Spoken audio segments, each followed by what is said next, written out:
Welcome everybody to the latest edition of the Inside Track. I have a fabulous guest with us this morning. So, Doug Miller, how are you? I'm doing fine, Ryan. Thank you kindly. Brilliant. Now, for those who don't know, I very much doubt there's many of those, Doug. But for those who don't know you, you're obviously an industry veteran, been around a long time. But you've also done a lot of other stuff. Do you want to just give us a quick run through of Doug Miller's career? Oh my God, which career would you like?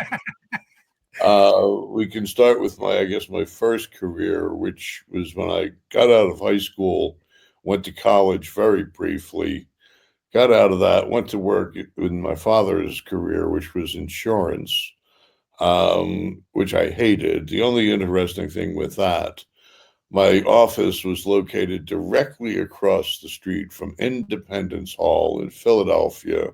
So I used to eat lunch sitting on a park bench that George Washington and Ben Franklin could have sat on, the fathers of the American Revolution.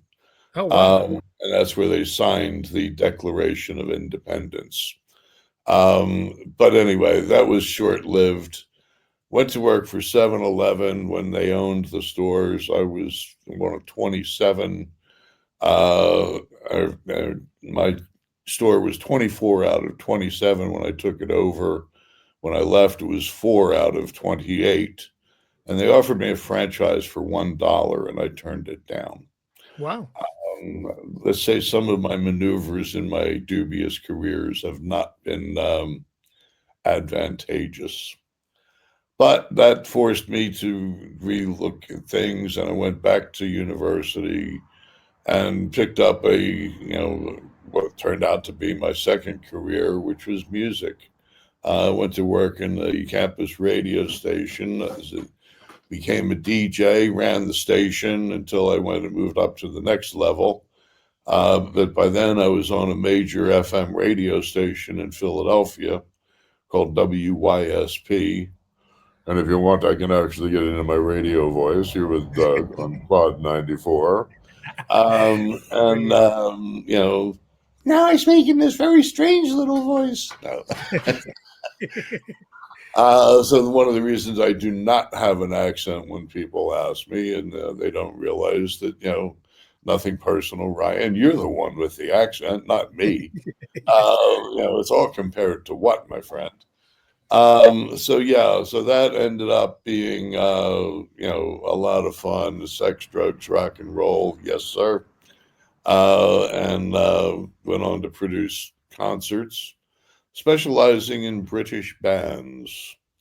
Well, you had some real famous interactions, haven't you, with British bands and bands in total. In the early days, they weren't quite so famous because we broke the acts that were emerging and emerged globally. I did have the great deal of satisfaction, and no, not the Stones, but I did work with Genesis on their first 3 tours. Peter Gabriel was with them. Also a few British or English. We set the stage for Bruce Springsteen when he just signed with the record label, and he only had one album. He ran out of songs, and as a lot of people know, Bruce likes to play about 3 hours. So he was doing old Isley Brother hits and Sam and Dave because he just didn't have the music to play. And Clarence, of course, having played with a couple of those great soul bands, he was not short of music to play with.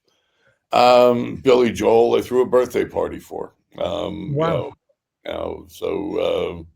When he appeared at the venue, or after he appeared, and the truck got impounded by the police for speeding. So the show started quite late. So he did impersonations of Elton John and Leon Russell to keep the audience at bay while we waited for his bloody equipment to show up. Anyway, that all ended when we sued a large presenter in the city because he bought the theater out from under us. And it happened that I had been involved in a couple of car accidents all, people had run into me, which put me in hospital for weeks. And the country at that time was in dire straits. So, basically, Jimmy Carter was running. The interest rates were in the teens for mortgage. Petrol prices were through the roof for America. And long story short, when I got out of the hospital, I moved to Florida and started working with the Draft Kennedy movement, which was Senator Ted Kennedy. And I went on to be on national staff for 7 months doing fundraising and coordinating over 400 volunteers in 3 congressional districts. And needless to say, the senator lost that race. But my volunteers decided to throw a little thank you party for me. And it turned out what they really wanted was they wanted me to run for Congress. Can you imagine as a congressperson or worse? I don't think so. I don't know. It'd been fun for a while. I don't think they do much to be fair. Well, and that's it. I mean, the reason I did what I did for the senator is I thought that was the right person for the job. That was my conclusion, having sat for 6 weeks in traction in hospital. The country needed a Washington, D.C. insider, someone who knows the ropes, not somebody from completely outside that political arena, even like we have right now, just upsetting things. So anyway, I did it for the right reasons, not for myself. So that ended up with me deciding, because with the accident, they had said, well, we can operate or you can swim and exercise, which is why I had moved to Florida. Went to work for a health club as a commissioned salesperson, planning to do it for 6 months until the lawsuit with the theater, ended. So it turned out to be a little bit more than 6 months. And it's just going on 46 and a half years since that September morn in 1979 that I started selling my first membership. It did take me 2 days to make my first sale because I didn't have a clue what I was doing. Some people. I guess at the time as well, Doug, there probably wasn't. Whereas now, there's a lot of people around like yourself, Casey Conrad, all that went through the 80s and 90s, teaching people how to do it. I can imagine in 79, it was pretty much throw it in and learn. Do it yourself, trial and error. There was nobody else, Ryan, that we had to learn from. That's what I mean. It's the industry as it now exists, or didn't even exist. It wasn't until 2 years later that URSA actually was formed in a hotel room in Sarasota, Florida. And the reason I know this is because Ray, my business partner, presented at the group that was at that hotel room in Sarasota, Florida. So we have been involved with URSA since before it was created. As a contributor, and we worked with the first 5 presidents. Now, I mean, it took me 6 months to figure it out, but by the end of that time, within a year, we had improved the sales by 560%. Wow. The club, which had been on the verge of bankruptcy, was now obviously in profit. We worked there for another 6-9 months until the club was sold to Bally's, who was the epitome of all evil.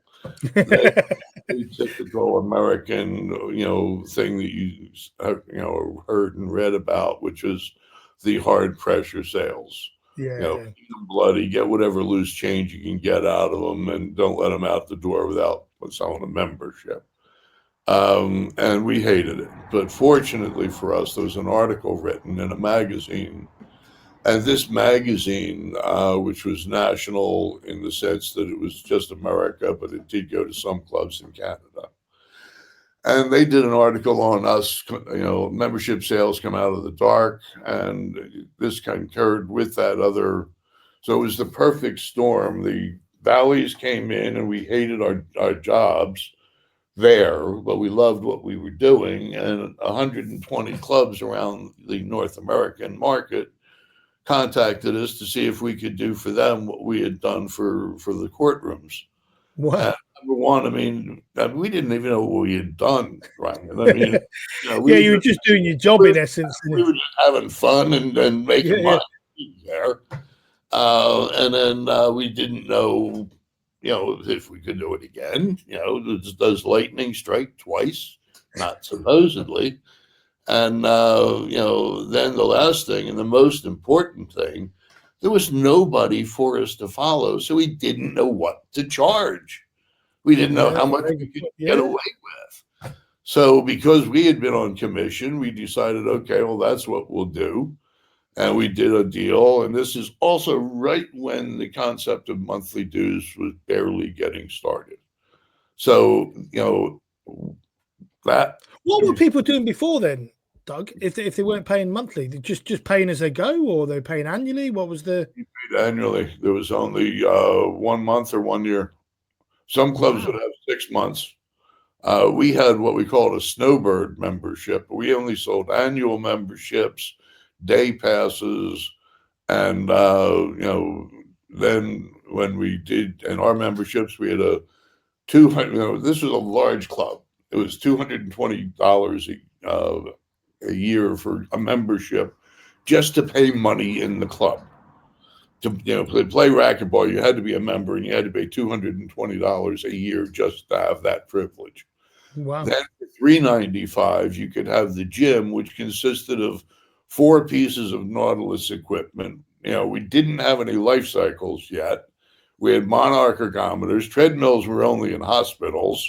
And the reason we had only 4 Nautilus was that was all they made. They only had 4 pieces of equipment. Techno Gym, Cybex, none of these guys were there. It was Paramount, Universal, and Nautilus. That was it. We did have a Schwinn Airdyne. They were there. That was the extent of our cardio, equipment. And group exercise, we had Jackie Sorensen jazzercise classes. We called it aerobics. There was no Les Mills. Well, actually, Les is down in New Zealand, working on his concept.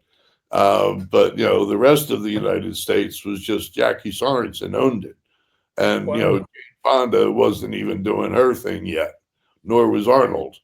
He was still in Austria trying to figure out what he was going to do. Yeah. He was actually in America already. But anyway, the reality is, it was early days. We did our first club. We improved their sales by 450% in 6 weeks, and we made a 6 small weeks. fortune. Yeah. Wow. We are and were pretty damn good at what we did, but in those days, again, it was early days, and people weren't even used to the concept of being sold in a club. They would go in, be curious, and they'd walk out with a membership and not figure. They couldn't figure out why. So that launched us, and sales makers grew from there to strength, and we, added, to our, collection. We presented at the show called Club Industry. At the last minute, they booked us in. We were the top-rated presenter for that show, which was a new one in the States. They asked us back for the next year, and then they asked us to do an interview, which we did, and that ended up being the centerfold in the next URSA conference that went to, this magazine went to everybody that came to, excuse me, that came to the show, and we just went into the stratosphere. But we've always been leaders in the marketing of membership sales. And what made you guys different, Doug? What were you guys doing that say the other clubs weren't? What was the thing that made you stand out in terms of getting those sales in that made you different? two words, Ryan: aggressive hospitality. We killed our customers with kindness. Yeah. We were the diametric opposite of aggressive sales. When you came into our club, it was a requirement that you signed in and be greeted by, at that time in America, we called them membership directors. I had to change that term over here to membership advisors, because when you shorten a membership director to MD, an old client of ours who happened to be the MD of the Pinnacle Group, which became Cannon's, objected to me calling his lowly salespeople MDs. And during a lunch break at a training day, he said, "I'll be damned, after all these years I struggled to become an MD. I'm going to have my people running around with my title." And so I came up with, well, membership advisors, their role is to give advice.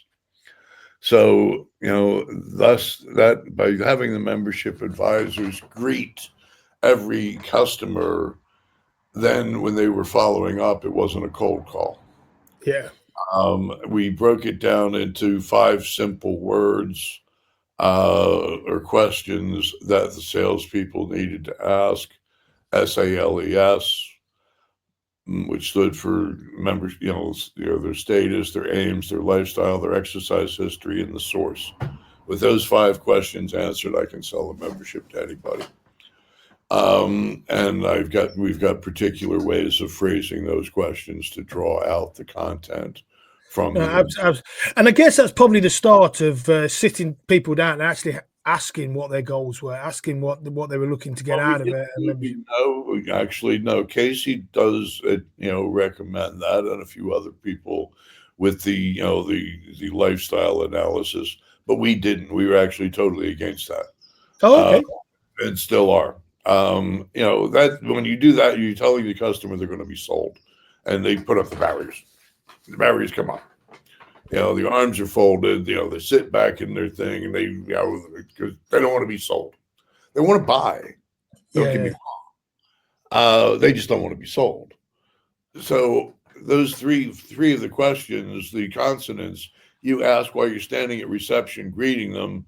Then you begin your tour. You get to the changing room, which is your first stop on the tour, because you take them through as if they're already a member. Yeah. You use another term that synesthetic sales. Stimulating the left and the right side of the brain simultaneously, and using words and questions so that they can see themselves in the picture as a member already of the facility. So that when you're done your tour, it's just a simple question of how would you like to pay?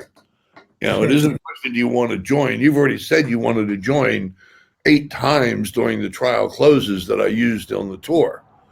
So I mean, it is an interesting approach that we pioneered. I'm in the process of, I've got about 186 pages written of the book, which I'll be releasing hopefully this summer, which is Excelling at Membership Sales. And it'll be part, everything's changed from where it was today, from 1979. The only thing is there are a lot more clubs, there's a lot more members, but the actual salesmanship of the customers, most of the customers are repeat customers. They've already been a member of a club. They know what it is. I think that's what's changed massively now, isn't it? It's the fact that even when I started 25 years ago, Doug, you still had a lot of non-exercises. I mean, you train it out, you got your non-exercises, previous and current. 100%. I mean, the country changed when I came over here at 89, which was when I started my first project down in Romford, Essex, the gym stroke just for kids. There was very few clubs. The concept of salesmanship and selling memberships to clubs was almost non-existent. You had David Giampaolo with his club down in London, but that was hard pressure. He came from the Bally's organization. And here comes this little upstart from Philadelphia coming in and doing his thing. And, so that first club, we did a pre-sale, which that started his months earlier. And we opened our club in less time with 1,453 members, before it opened. We did the pre-sale, and that was unheard of. So I used to do a lot of lectures with the old FIA. Then I had gone on to a system with Life Fitness over here, this started kind of what became much later the roadshows. I basically went around the country and did workshops for Life Fitness for 18 months back in the. It's quite interesting, actually, Doug, with Life Fitness, because obviously I work with Matt Bradley in his club, and obviously his dad. You would work with his dad and everything, and I didn't realise how much Life Fitness influenced a lot of the stuff that happened in the UK, Absolutely. and because it was a little bit before my time in that sense, or I'd have been quite a young person in the industry, but a lot of what we do, from the FIA to loads, came through Life Fitness. It was mental. If it wasn't for Augie Nieto, we would not probably be speaking right now. I mean, Augie, who was the founder of Life Fitness, when he had one product called a Life Cycle, driving around universities and clubs in California trying to make sales, which evolved over the years. And I met Augie in 1982 for the first time. And, we became friends and business colleagues, and we did quite a bit in those early days. He actually gave Life Cycle to us as a thank you for what we had done with his organization. And then then he helped Ursa, launch the Commit to Get Fit program that they did, which the early FIA copied over here, to help as a fundraiser. I remember the Commit to Get Fit. I do remember that. Well, what we don't remember were those good parties we had at the end of the Commit to Get Fit camp at LIW, which is where I ironically got my start. A chap that was scheduled to present at an FIA event at LIW had to cancel. He worked for Dave Giampaolo, and David objected to him giving away trade secrets at a convention for other people. So Bob Payton called me up and asked me if I would, if I was going to be in the country. I was still living in America then. And he asked me if I would be willing to, fill the slot. I said, sure, I'll come over, Bob. And give away secrets. Well, they weren't secrets to me. They were my livelihood. But and again, in the beginning, right from the very, very get-go at that conference in Chicago with Club Industry, in the room with my partner, I said, look, he goes, we didn't plan what we were going to speak about. We lived it. And we said, let's go out, let's have some fun. But I want to give them something good and solid that they can take home and make money with, because next year they're going to come back and they're going to hire us because they tried it, they liked it, or they did it and maybe it didn't go, and they figured that they better get us in. And that is exactly how we launched Salesmakers. Wow. Nationally and globally. Ironically, we met our first 2 international clients that next year at that show. And one of them had been there the year before and heard the stuff, tried to do a pre-sale in Stockholm. It didn't work. And then he hired me for the rest of his clubs. Anyway, the reality was that, Life Fitness, the year I worked with them, their turnover went from 6 to 10 million. And It was the permission of Augie that we did this thing. I called it the SMART program: sales, marketing, advertising, retention, training. And again, once a month I was on the road. And at the end of that time, I felt I was overexposed. So I sat down with, John Gamble, the MD. I said, look, it's been good. They kept it going, but they changed the name to the Life Academy, the Life Fitness Academy, which is still a standard, and the education. But yeah, they helped educate all you guys and girls out there over the years. in the mid '90s, and those were the glory years in this country. Oh, That's absolutely. everybody was. It was a feeding frenzy. And again, so by the late '90s, '98, I decided, well, let's move over to Northern Europe, where I was doing a lot of work, and I ended up staying over there for almost 7 years. Building chains, the Elixia chain I started. I mean, and what became Sats I worked with and helped create the foundation of that, which is now the largest club chain in the region. And then I moved on over to Poland. I lived in a Winnebago for 6 months working over Yeah. working developing clubs, and then back in the Baltics, then the Balkans, Eastern Europe, Bulgaria, which is where I kind of not ended. I did have still, ironically, still working with the first client I ever got in Europe for 35 years in Stockholm, Sweden, the largest, most successful independent club in the country. And what do you think out of all of those markets that you've been in, Doug? What do you reckon is probably the most enjoyable one? Which are the ones that you sort of going, actually, we're making big change here, or we're having a bigger impact? Never had that question before, so I've never had to sit down and think about it. But I think I would have to say the UK. Is it? I mean, at the end of the day, you missed a good run, my friend, by starting 25 years ago. You Well, missed. I joined it in '98, so just as you were coming to Northern Well, Europe. sorry, I was on my way out then. No, from '94 to '99 until the stock market collapsed and all the clubs that had put going on the internet, basically collapsed. And then it started struggling. Fitness First introduced the concept of,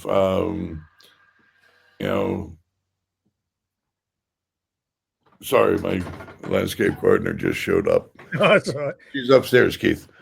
I'm sitting in my conservatory.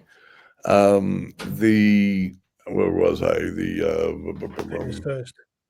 Fitness First. On that Friday afternoon, when they fired all their floor gym staff, and on Monday let them, pay them as personal trainers. That was ridiculous. I was a general manager at Nottingham when they did That is that. what caused the collapse of the industry, because other clubs decided, oh, if it's good enough for Fitness First, it's good enough for us. And it took away the clubs actually giving service to the customers. I remember a story. I was working down in Hampshire at a golf course club at the time, and a customer came in, and she had joined Fitness First that Friday afternoon. And, she had paid her money, which was, I don't know, about 300, 400 quid. I don't know. And, then she came in on the Monday morning and, walked into the gym. Okay, well, and by that time, she was swarmed with these newly created personal trainers. And she asked, well, who's going to help me with the club? And everybody raised their hand. They said, I will for 50 pounds an hour. I will for 40 pounds an hour. And she'd paid 35 a month to become a member. And she's like, RBT, wasn't it? Results-based training or something they called what? it. So, wasn't it results-based training or something? Yeah, it decimated my club. We lost half our personal trainers because they were just like, we're not doing that. I'm going to go get a proper job. Yeah. And that was, because you can't, as a personal trainer, most of them had part-time or full-time jobs and were doing it for jollies. But what it did, no personal trainer is going to fill up 40 hours, with the money that they charge. And they actually made less money than they did being paid to work a 40-hour work week and then do personal training on the side. And the amazing thing was as well, Doug, they didn't give them really a transition period. It was almost, right, as of Monday, you're paying a £75 a week rent. I don't remember the year, unfortunately, but I can remember this like it was yesterday. It was a Friday afternoon. 3 o'clock in the afternoon, I heard about it. It had supposedly happened 2 hours earlier at 1 o'clock. And on Monday morning, and when I found out that they were now telling the trainers that you can pay us to be a personal trainer and you keep all the money. Before that, it was a split. But anyway, no, the UK was so much fun then, and it was so rewarding to see the change literally in a matter of 2 years. And I give my fitness a lot of credit, but I'll also give Bob Payton and the old FIA board of those years when we would do, and then Body Life came in, the magazine and the conferences, which I launched the first one. Salesmakers did the first two of those, and I came up with the idea for the first Body Life conference in a airport room in Germany with Time Webster and Sandy Kaufman. And said, why don't we do something called the World Series? Every month we do a new speaker, and at the end of it, you take 4 of the best speakers, and we do a show. And bingo, that's exactly what Tim did the next year. And we were January. We launched it down at Stockley Park Arena. It was, and those were so much fun. That's what made me move over to this country. I was in a club, or I was in an event, and I believe it was Body Life, because I remember it was at the Novotel Hotel, after the thing. But raise your hand. How many of you have salespeople in your clubs? There was about 60, 65 people in the audience, and 4 hands went up, and they were already clients. So I knew they had salespeople. We'd been doing that for a while then. And so the 4 hands go up. And then at the end there was a 2-day, it was a sales managers, marketers retreat that we used to do every May. And I asked again at the end of the weekend, based on what you've heard this weekend, how many of you plan to, introduce salespeople and a sales, system to your clubs? And it was bloody unanimous. So I had done this with my business partner, Ray Gordon. And so we went back to my then girlfriend's apartment in London. She was in Italy skiing with some college mates. And we sat down, and over 2 bottles of wine, we, dissolved Salesmakers. He kept North America with Eddie Tock, who had been working with us, who's now with Rex Roundtables. And, I kept the rest of the world. He had just recently remarried. He didn't want to travel. Eddie was going through a divorce, which was caused by the travel. So I had just gone through a divorce, so I wanted to travel. I think 3,500 miles is a good distance between me and the ex. Absolutely. Plus, I had this new English girlfriend. So, yeah, that sounded like an opportunity. So people ask me why I moved to England or to Europe. I say, well, sex and money. 2 of the best reasons, Doug. 2 of the best reasons.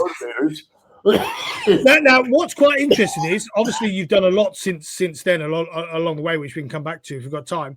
But obviously, you're now looking to almost relaunch the Virtual Roadshows, and so it'd be really good to get an understanding of what you're doing there, Doug, because those are the app's ready, everything's pretty much ready, and you're about to go on the road. It is ready. Very simply. I am launching on the 13th of March an application that is called the Virtual Roadshow.app.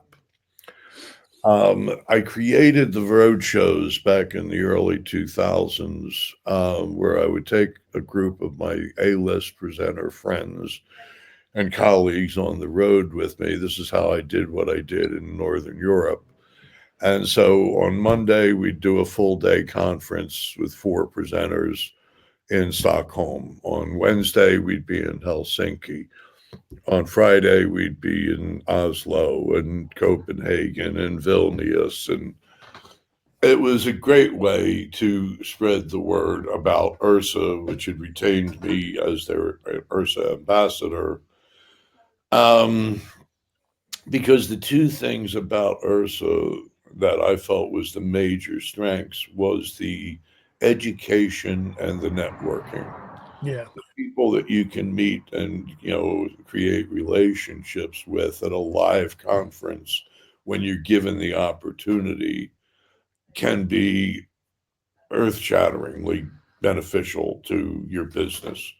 And I can't recommend enough, not to piss up, but to have a social environment where you have the opportunity to meet people that are in the same boat as you.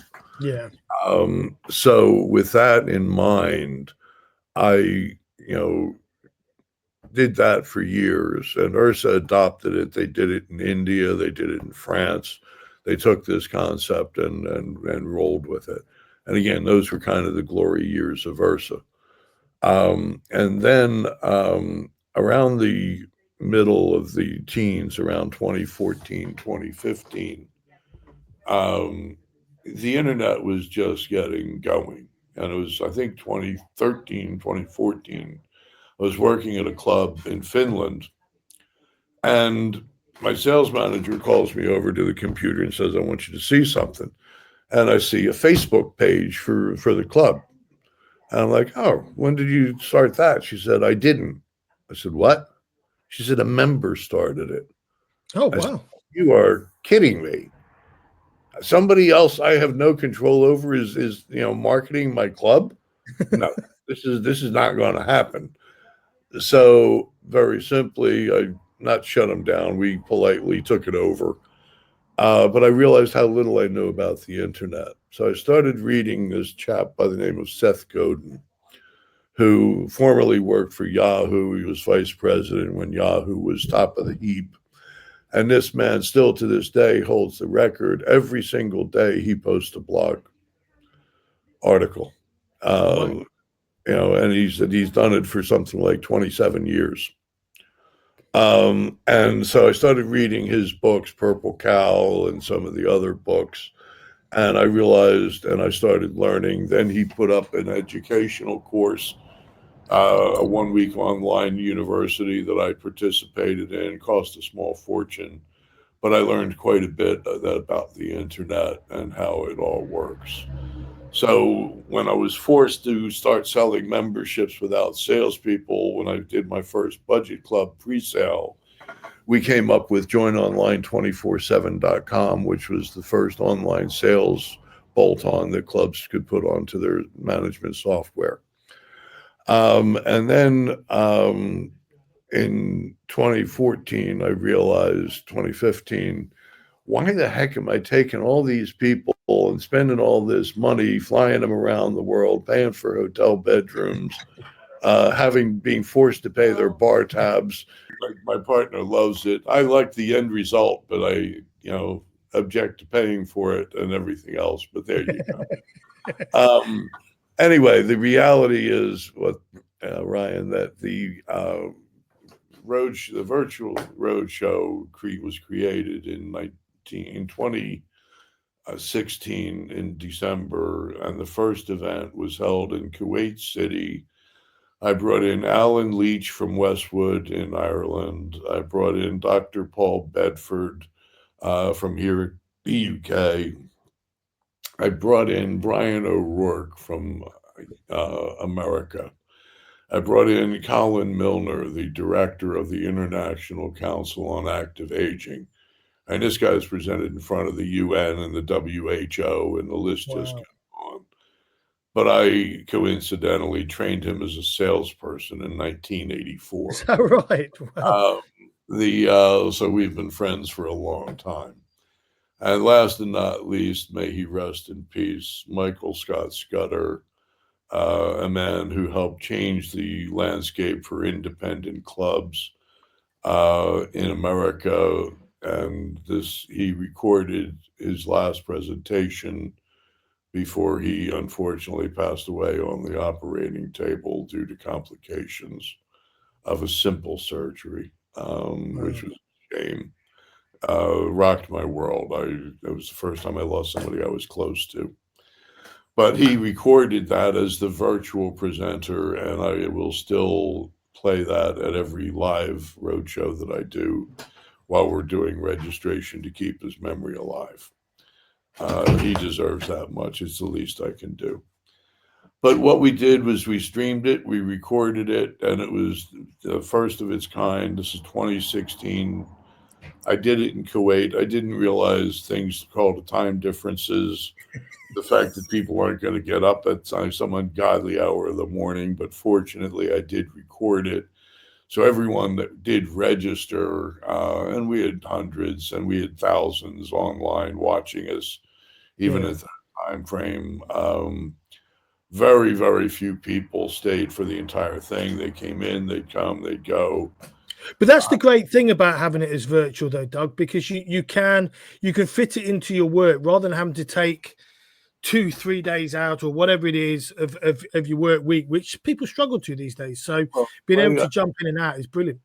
The way I had done that first, Ryan, of course, was even worse because it was just, you would walk in the middle of it. So I did that, and I realized I had screwed up a bit. So I did another one the next year.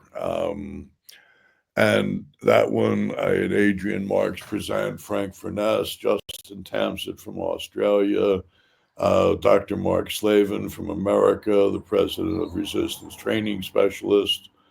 And last and not least, I dragged an industry, wonderful, angel called Sandy Kaufman.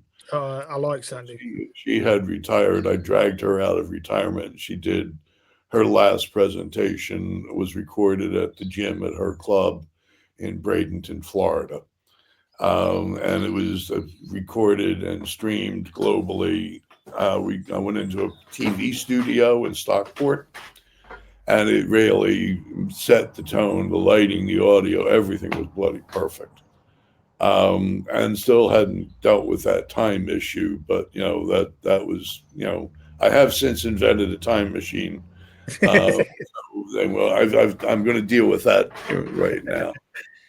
But then I had some health issues, and then COVID came around, and the industry, needless to say, as we all know, and unfortunately some remember, it kind of destroyed the industry for 2 years.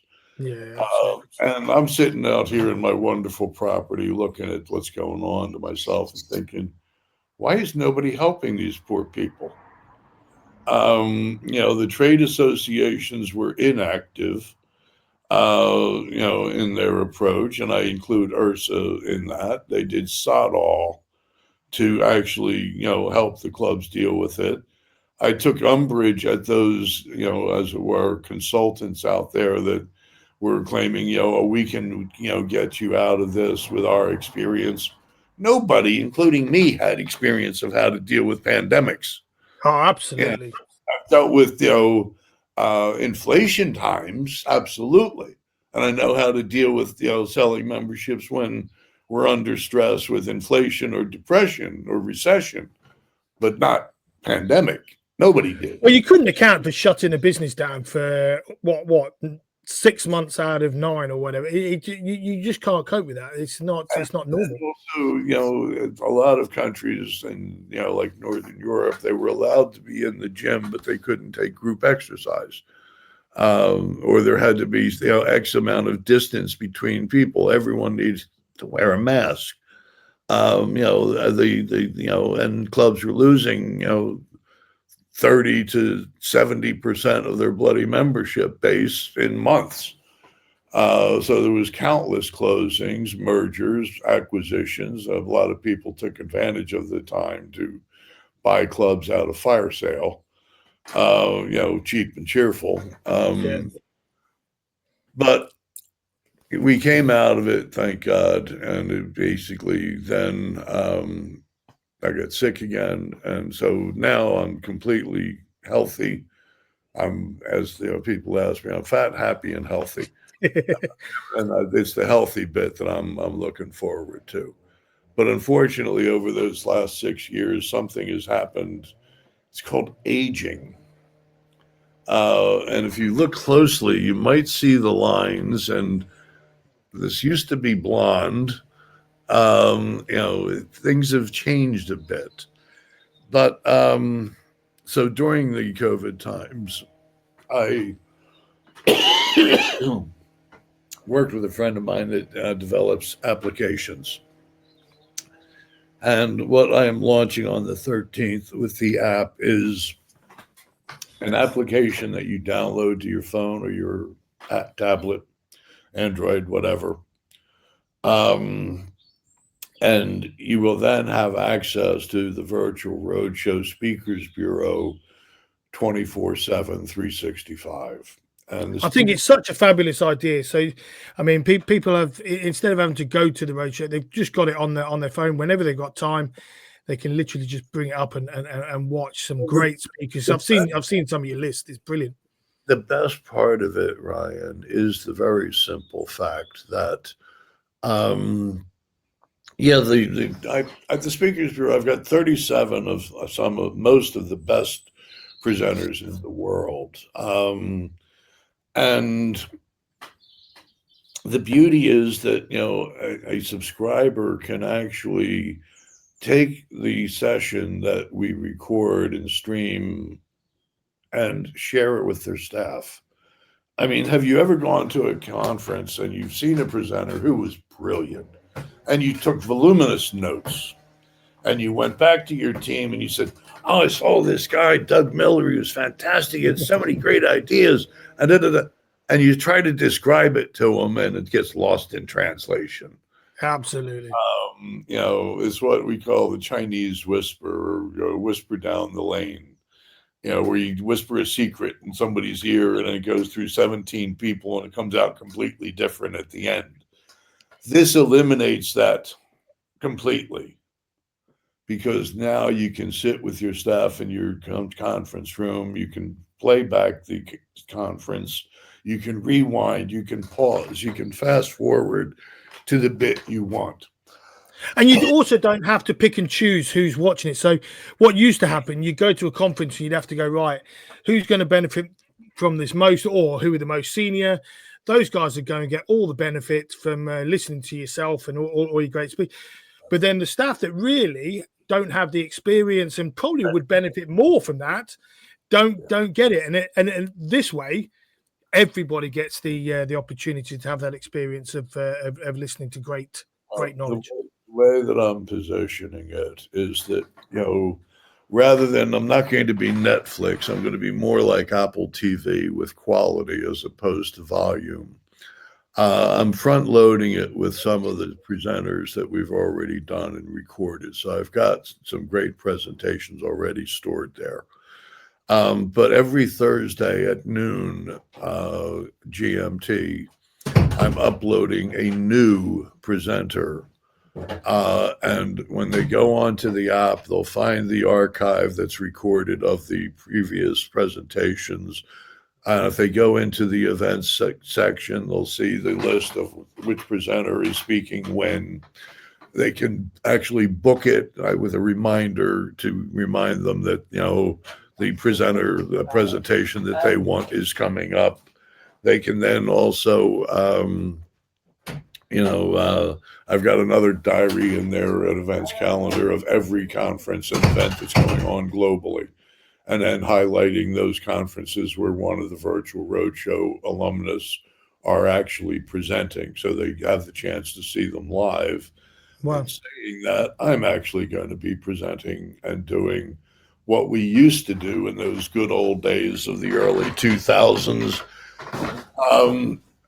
I am bringing back the Virtual Roadshow live. So and that's really exciting because, like I say, I've seen you speakers, and there are some amazing talkers there, and just to go along and listen to industry experts is. That gives us what I wanted to do in Northern Europe, Ryan. It gives you the networking with humanity. Now, ironically, last week I was in Italy where a friend of mine, Dave Cortine, an old client, he's on the UK Active Board as well, and he owns a group of clubs. Yeah, great bloke. And anyway, Dave was scheduled to speak in Italy, in Bologna. at the Forum Club event, which I had actually arranged him to present there. So I decided I'd go over. I've been there a few years. The owners of the thing are friends of mine over the years, and so I went with Dave, or went with a simulacrum of Dave. The day before we were scheduled to fly out together, he calls me. He goes, "Listen, my passport only has 3 weeks left on it. Ryanair just emailed me and said they won't let me board the plane. I can't go. What do I do?" I was like, "Okay, well, Virtual Roadshow to the rescue." I said, "Well, I've got everything set up now, Dave. If you want, I can actually record and stream you live into this event. No problem." And so that's exactly what we did. So I've had ironically, my first Virtual Roadshow live stream happen, and it was bloody perfect, if I do say so. It was like he was in the room. That's amazing, isn't it? We took questions. We had his PowerPoints, his videos, everything. The 1 hour just flew by. The audience was enthralled, having never seen anything like this. And I will make a prediction that in the future, there will be hybrid clubs, if I've got anything to do with it, everywhere around the world. I'm doing my first Virtual Roadshow will be at Rimini Wellness in Rimini, Italy on the 29th of May.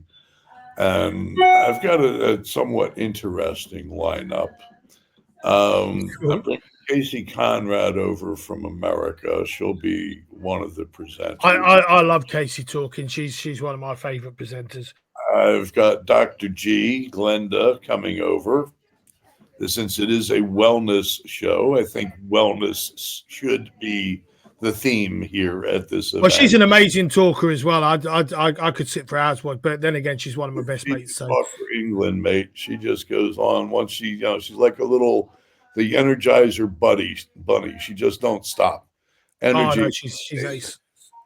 And then we've got Dr. Mark Slavin, the president of Resistance Training Specialist, talking about onboarding your members for longevity, which is something clubs need to remember. That's how we had the glory years. There's far too many clubs. I see it all the time now, Doug. There's far too many clubs that just ignore that onboarding, and then they speak to you and go, my retention's really poor. Well, what a surprise. We're not offering a service. We're not actually getting these guys on board, training them, showing them how, getting them excited. We're not doing any of that. And there's no wonder.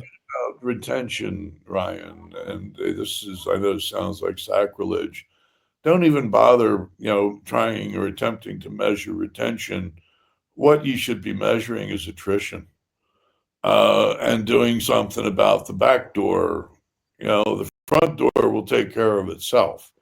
It's the back door that needs to be shut. Right now, it's a bloody revolving door, and that needs to be closed. And that's what clubs need to be looking and focusing on, is measuring and managing attrition. It's insanity. Anyway, retention, the road show, 37 of the best presenters. Oh, I was talking about Italy. And the last presenter, I'm going to be streaming Colin Milner live from Vancouver, Canada. He's going to be presenting at 6 o'clock in the morning his time. Wow. Good man. This will be happening at Rimini in May. I was talking to something that's going on in June. I'm now talking to something else that's going on in June. Stay tuned for the UK listeners. But just in terms of what we'll do with the Virtual Roadshow, I mean, in terms of the app, we'll make sure the all the details are at the end of the podcast as well, Doug, so people can download it, the website, the app. That, Ryan. I mean, the app is right now. It's at the App Store being approved. We expect approval to be completed at the end of this week, the beginning of next week. So I'm scheduling or penciling in the 27th of this month is the first day that the app will be available for download. I will be launching on the 13th of March. Unfortunately, it'll be 12 noon in Las Vegas, which is where I will be. So the launch will be a little bit later over here. I can't remember the exact time. I think it's 8 hour time difference. So it'll be 8 o'clock at night over here with Pete Cohen, Okay. who is Wow. a brilliant bloody presenter. Yeah, Uh, he is. Yeah. and, then again, the rest of the people going. Now, it is a subscription model. It does cost £10 per person per month, no contract. You can do an annual prepaid if you want and save a little bit of money. But it's But not a massive investment, that, Doug, for all the for whatever everyone's, the content that people will get out of it. £10 a month is, you know what I mean? It's a pittance. it is, I think, affordable. Which the company or the product is the Virtual Roadshow online.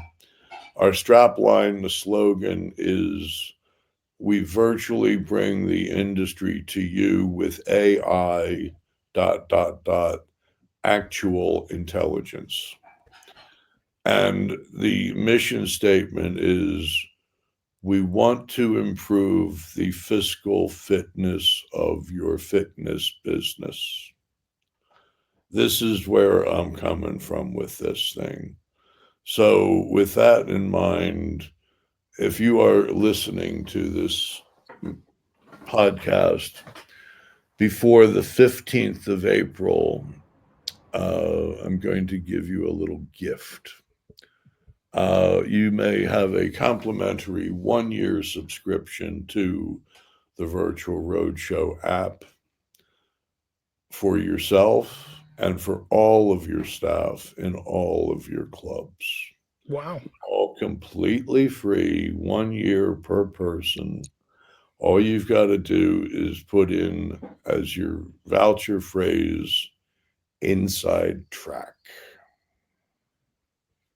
Awesome. Now, if people Uh, don't do that, Doug, they're a little bit bonkers, because I think well, I mean, I can't do better than free. I ain't going to pay you. But, at the end of the day, I want to help. I've been in the industry, Ryan, for 46 years. I love the people I've met, the job that I've done. And now that I'm in retirement, this is my hobby. But I still want to try to help grow the industry. And this is all I can do. Anyway. I think it's awesome, though, Doug. I think with all the conferences out there and stuff like that, I think this is the way to go. If I'm honest, it's you get great content in your own time. Obviously, you're doing the road show as well, but I think in terms of the app and all the content you're going to put in there, it's priceless. So I think it's an amazing thing you're doing. Well, thank you, Ryan, for helping me spread the word. I truly appreciate My it. pleasure. And before you go, Doug, yes. just one little bit. In terms of just a quick snippet of advice for club owners out there, because obviously you've seen it, done it, you've seen the world and how it works. Just one Doug advice. What would it be for these guys? Well, I think it's the catchphrase that I did not invent, but where somebody poses the question, what happens if we invest in our staff and they leave? And the response is, what happens if we don't? I think that's Virgin's owner, isn't it? I do not know. Yeah, Who, I've got a feeling. it may have been Branson. It sounds like something he'd say. But, at the end of the day, the lifeblood of the industry are the people that are dealing with the customers. Absolutely. And the cost right now to invest in educating your staff, your people, is ridiculous. By the time you add up the cost to go to Las Vegas or to Rimini or to whatever and bring any staff with you, you're talking thousands and thousands. Absolutely. Whereas what I'm doing is, again, I'm trying to make that more affordable by we bring the industry to you. And that's how it should be with the technology we've got, Doug. I think it's the right move going forward. There's going to be a lot of people that are going to object to the, as it were, the concept and say it's impersonal. And with the onset, and we're just getting started with AI. But I think there's nothing better than a human interaction. And I'm going to try to retain the humanity of what I'm doing here for this generation. I've been around the block a ways, and I can imagine if you're just getting in the industry today, how it's going to be 46 years from now. There'll probably be none of us, and it'll just be robots, Doug. That's robots and AI training. Robots teaching robots, more likely. Well, it's a bit like, have you seen how you can do? We don't know why, but since they are our masters, we have to do it too. Yes. But have you seen how you can now get bots to respond to LinkedIn? So you can get bots now to respond. So I could respond to your posts on LinkedIn with a bot. So eventually what you're just going to have is the bot will post, another bot will respond, and there'll be no human interaction in that whatsoever. And it'll just be the AI talking to it. And it's like, well, that doesn't work. It's so sad. And the irony is, like, you don't know, at least in Decker's world, the androids were marked. You knew you were talking to a robot or to a synthetic manufactured human at the time. But I mean, at the end of the day, look, I've had a great run. I've lived through so many different things. It's ridiculous. I can go to my grave, thinking I've made a difference. Right now, I mean, I've 46 years in, I've presented at dozens of conferences, probably well over 100, I don't know. I've worked with hundreds of clubs, that I do know. I've trained thousands of salespeople, and I've been responsible for selling millions of memberships through the training of those salespeople. I can go to my grave knowing that, I contributed to the benefit of the world, even though almost nobody knows my name.